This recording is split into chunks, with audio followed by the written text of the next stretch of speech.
এই এসিটা ইনস্টল করার পরে দিমাগ ঘুম গিয়া মেরা। বারবার কাস্টমারের বাড়িতে যেয়ে এক সপ্তাহের মধ্যে 4 বার যেতে হয়েছে।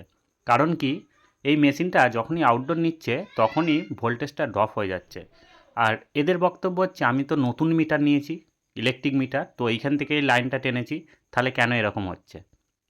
আমরা প্রথমে যে ইনস্টল করেছি, করার পরে চালাতে যেয়ে দেখি না ভোল্টেজ ড্রপ হয়ে যাচ্ছে। তারপরে আবার গেছি, যাওয়ার পরে এটা হচ্ছে নতুন মিটার, যাওয়ার পরে স্টেবিলাইজার আমরাই সাথে করে নিয়ে এসে চেক করছি, দেখি না 100-র নিচে নেমে যাচ্ছে। তো আমরা কি করেছি, ওদের মিটারে যে নতুন মিটারটা ছিল সেইখান থেকে খুলে মেন লাইনটা পুরনো মিটারে দিয়েছি। পুরনো মিটারে দেওয়ার পরে খুব সুন্দরভাবে এসি চলছে, আউটডোর চলছে, আধ ঘন্টার মধ্যে হয়ে গেল, কোনো রকম প্রবলেম নেই। তো কাস্টমারকে বারবার বলছি আপনি ইলেকট্রিক অফিসে ফোন করুন, ইলেকট্রিক অফিস থেকে লোক নিয়ে এসে ঠিক করতে। তো এই যে জল পড়ছে, এসি খুব সুন্দর ঠান্ডা হচ্ছে, তখন কাস্টমার বিশ্বাস করলো যে এসির কোনো প্রবলেম নয় বা টেকনিশিয়ানের কোনো প্রবলেম।